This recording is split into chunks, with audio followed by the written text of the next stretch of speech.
सिद्धि या चमत्कारों के दावों को नकारने और उससे परहेज के चलते भी स्वामी प्रेमानंद चर्चा में रहते हैं। वो कहते हैं कि सब लोग ये भ्रम छोड़ दो कि बाबा का दर्शन करने जा रहे हैं तो हमारा काम हो जाएगा। अगर उन कामों के लिए बाबागिरी होती तो हम भी वो काम करते। जो लोग हस्तरेखा देख भाग्य बताने का दावा करते हैं, पहले उन्हीं से पूछ लो कि क्या उन्होंने अपना भाग्य देखा है। अगर उन्हें भाग्य रेखा की जानकारी होती और वह भाग्य सुधारने वाले होते तो वो खुद अरबपति होते। यहाँ चौराहे पर 1-2 रुपए 4-5 रुपए के लिए बैठे हो। संत समागम, भगवान चिंतन और नाम जप असलियत में पहुँचने के लिए है। चमत्कार तुक्का है, नाटक है, माया है। हो सकता है कि तुम्हारे पुण्य का तुक्का लग गया और काम हो गया, इसके बाद तुम बाबा की वाहवाह करने लगे। मैं इन बातों में ना विश्वास करता हूँ और ना ही इसके लिए मेरे पास आना।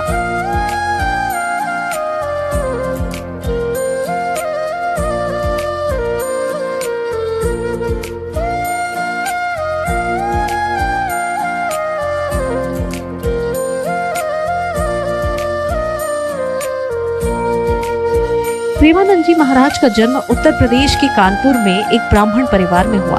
उनके बचपन का नाम अनिरुद्ध कुमार पांडे है। इनके पिता का नाम श्री शंभू पांडे और माता का नाम श्रीमती रामा देवी है।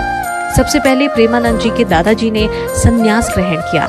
इसके बाद उनके पिताजी भी भगवान की भक्ति करते थे और इनके बड़े भाई भी प्रतिदिन भगवत का पाठ करते थे। उनके परिवार में भक्ति भाव का माहौल पहले ही था और इसी का प्रभाव उनके जीवन पर भी पड़ा। जब वे 5वीं कक्षा में थे तभी से गीता का पाठ करना शुरू कर दिया था। धीरे धीरे उनकी रुचि आध्यात्म की ओर बढ़ने लगी। उन्हें आध्यात्मिक ज्ञान की जानकारी भी होने लगी।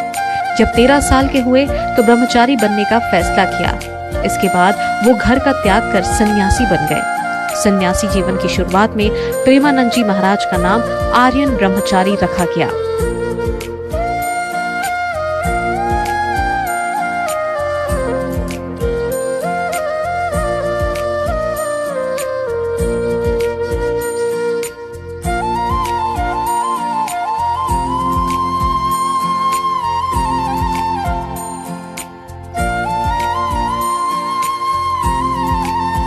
प्रेमानंद जी महाराज के सन्यासी बनने के बाद वृंदावन आने की कहानी बेहद चमत्कारिक है। एक दिन प्रेमानंद जी से मिलने एक अपरिचित संत आए।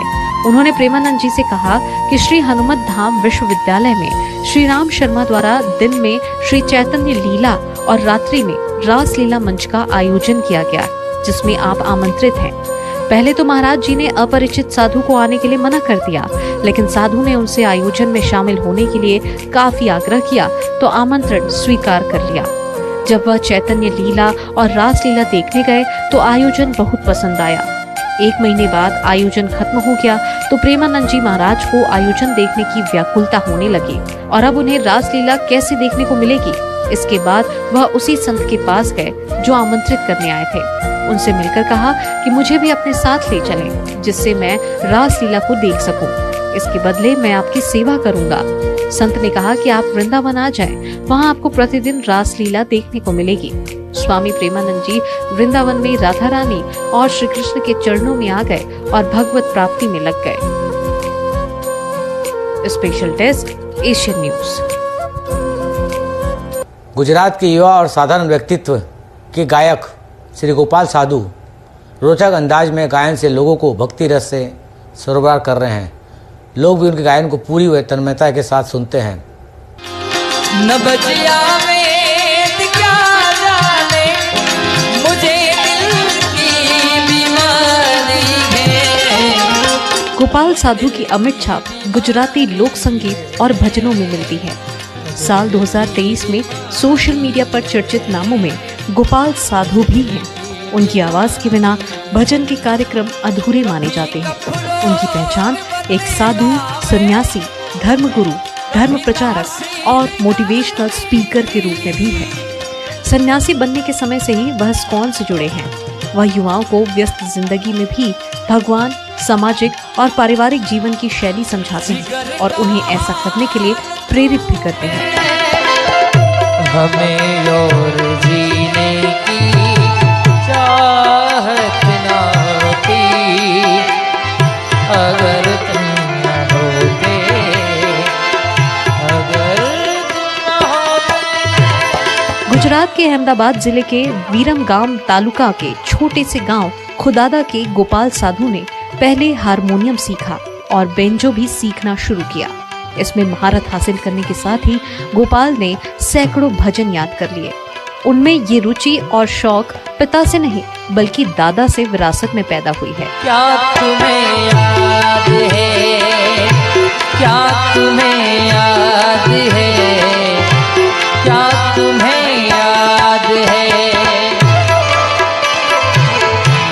ओ जो भी कसबे खाई थी हमने, वादा किया था जो मिलके तूने ही जीवन में लाया था मेरे सवेरा। क्या तुम्हें याद है, क्या तुम्हें याद है, क्या तुम्हें याद है, हो दिन वो बड़े हसीन थे, रातें भी खुश नसीब थी। उनके दादा दादी ने उनकी रुचि को पोषित किया तो वह दिन प्रतिदिन प्रगति करते हुए वट वृक्ष की तरह बन गए। बिना किसी व्यावसायिक संस्थान में संगीत सीखने गए गोपाल ने 1800 से ज्यादा भजन गाए हैं। क्या तुम्हें याद है,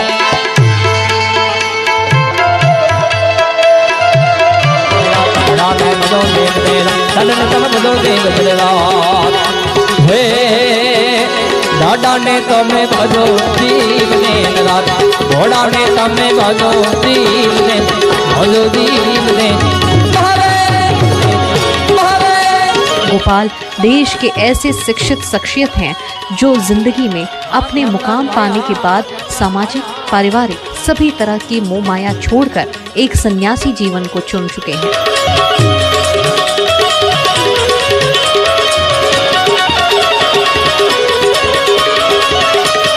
स्पेशल डेस्क, एशियन न्यूज। शोभे से कैलाश, शोभे से कैलाश, शोभे से कैलाश, शिव शंकर महादेव भोलिया जगदम्बानी से, जगदम्बानी से, जगदम्बा है आदि निष्पन्ने कामत करती, ओ भोले बाबा। जब वह और उनकी कीर्तन मंडली के साथ कथा सुनाने को बैठते हैं तो श्रोताओं को पता ही नहीं चलता कि कब 3 घंटे बीत गए। वह अपने चुटीले अंदाज में कथा सुनाकर लोगों को बांधे रखते हैं। कथा में सरसता बनाए रखने के लिए नए गीत और गानों को भजन और व्यंग्य में पिरोकर ऐसे प्रस्तुत करते हैं कि लोगों को उठकर जाने की इच्छा ही नहीं होती। एला ध्यान देखो, एला एला देखी ते कथा वथा नहीं सुने। ये लइका मन के आइटम है, लइका मन कथा से मतलब नहीं है, तेला देखत रहा। अब बने बने मन देखो वो कई जान मन वो जतका जवान ले आ है वो लारबो है तेला नहीं जाने वो त काला कथा सुनी कथो कथा में ध्यान दो, अंते तंते नहीं तब ए नाम वाले बाबा। कथाकार कामता शरण का पूरा परिवार कथा कीर्तन से जुड़ा है। उनके एकमात्र भाई कीर्तनकार हैं और उन्हीं के साथ मंडली में रहते हैं, तो बेटा भी हारमोनियम पर कीर्तन करता है। कामता शरण को कथा और कीर्तन परिवार से विरासत में मिली है। उनके पिता स्वर्गीय सुखनंदन शरण बांसुरी वादक थे। उनके खेलने कूदने और पढ़ने की उम्र में पिता का साया सर से उठ गया तो माता मान कुंवर भी चल बसी। गरियाबंद जिले के छूरा हरदी गांव में जन्मे कामता शरण का बचपन बेहद गरीबी में बीता। उनका पैतृक गांव कुड़ेरा दादर जंगल के बीच में था। माता पिता के निधन के बाद वह महज 13-14 साल की उम्र में सिरकट्टा आश्रम चले आए। राजीव से 20 किलोमीटर दूर स्थित सिरकट्टा आश्रम में संगीत, कथा, कीर्तन और प्रवचन की शिक्षा दी जाती है। शिव जी विराजमान, जल से दूध दही बेल पान पंच रचित यह अधम शरीरा। 5 तत्व मिल गए और तत्व मिल के माटी हो गए तेकर का छुआ। कैसे शिव जी बताते जेकर कर्म बिगड़ के तेकर छुआ। प्रेम से बोल दुर्गा मैया की जय। हाँ जियत जियत जेकर कर्म बिगड़ गए ओकरे नाम छुआ है दादा। खाना है तेला नहीं खा था, नहीं खाना है तेला खा था। कैसे बोकरा बड़ा सरस करते बकरा आगत दोन लाइव बॉय धर के तरिया नहाई जाते हो ना, तो नहाई नहीं ना तो एक दिन ते बरस झन कर तो 3 महीने बैठे आदमी है दुखाई बरस नहीं करती सी, अब बदबू करा थे एक दिन हमन बरस नहीं करा थे, बदबू आ जाते है। बिना साबुन के नहा देवो तो शुद्धि लागते। सेंटेड साबुन चाहिए, सेंटेड तेल चाहिए, घर ले बाहर जाता तो सेंट चाहिए। क्या चल रहा है? फाक चल रहा है। मनमाने सेंट लछीदबे तक घर ले निकलता, ना तो बोकरा बरस करी ना तो नहाई ही तेला झड़ते आदमी। मछली ते खखार के थूक दे लब ले दी और निपतिया ते थूके पर जाबे तरियाम काली झन ना हबे तो थूका देरी जी लीलत देरी नहीं है।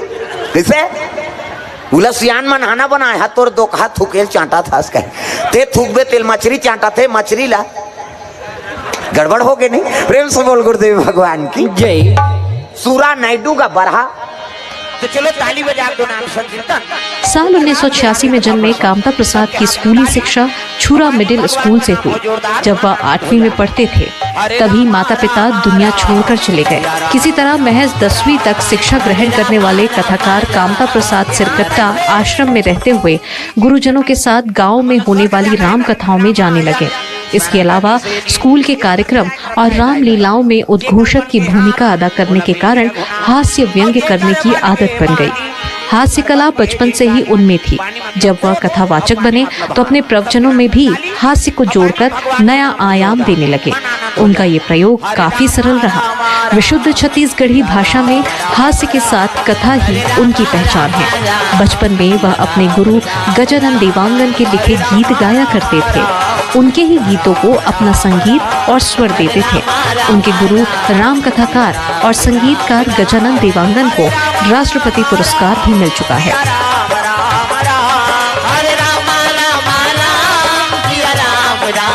लड़की तय करे बार कौन ला भेजबो कथे तब सप्तऋषि ला भेजो सियान मन ला।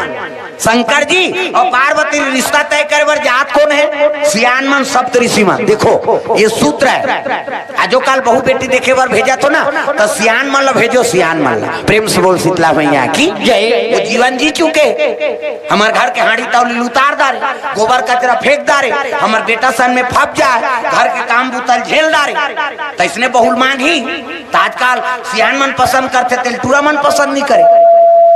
जाजी वहां तोर बार छोकरी खोजे, तुम्हारे पसंद से हो जाएंगे, हम लोग जाएंगे कथे। और टूरा टूरा जही तोरे लाइक पहिर के निकली हो छोकरी, कोट जीन्स वीन्स लीजिए चाहे कथे जोरदार, मरबे अजरहा काम बुतल नहीं सके। हमन किसान आदमी है और धान और पदौरी नीची नहीं का काम क्यों लनान कैसे पाँव पोछत रहे हो। सियान मन भेजो बहु बेटी देखे बा, सियान मन हर चीज परख थे। ऐसे रेंगी बहु ना तो कर पाँव देखते, पाँव पोंडा मत पड़े खड़ो गोर से बने दंदा ले माढ़े कहे दुल्ही पाँव ला न कोंदी मत रहा, न लेड़गी मत रहा, न भैरी मत रहा, न इससे जन देखे। कई जन उसने ऐसे देखा थे कभी वो तोला देखा रही थे गए।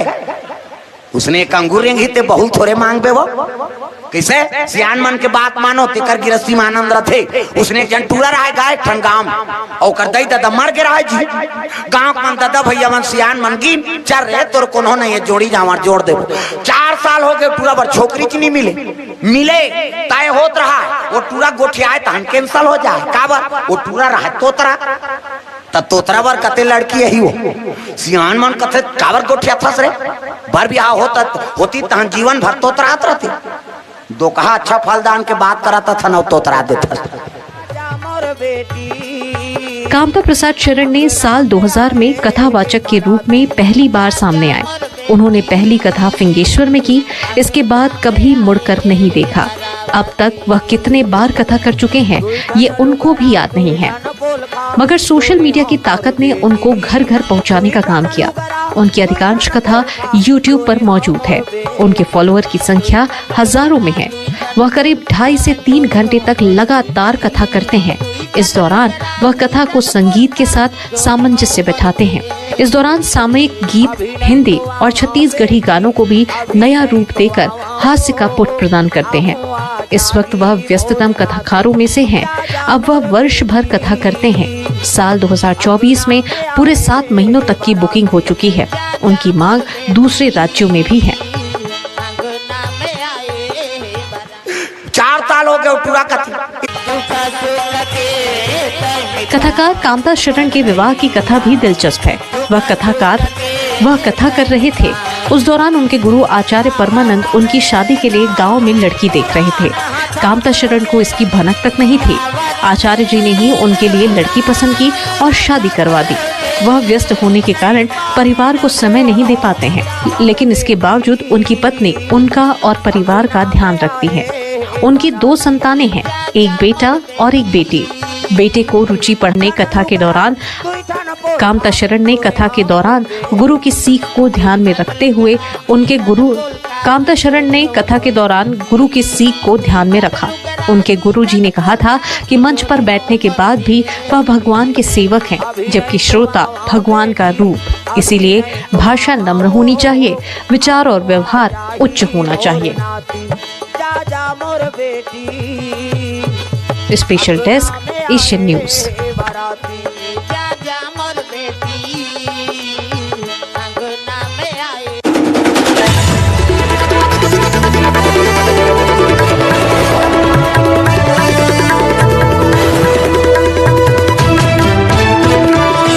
पीएम किसान सम्मान निधि के माध्यम से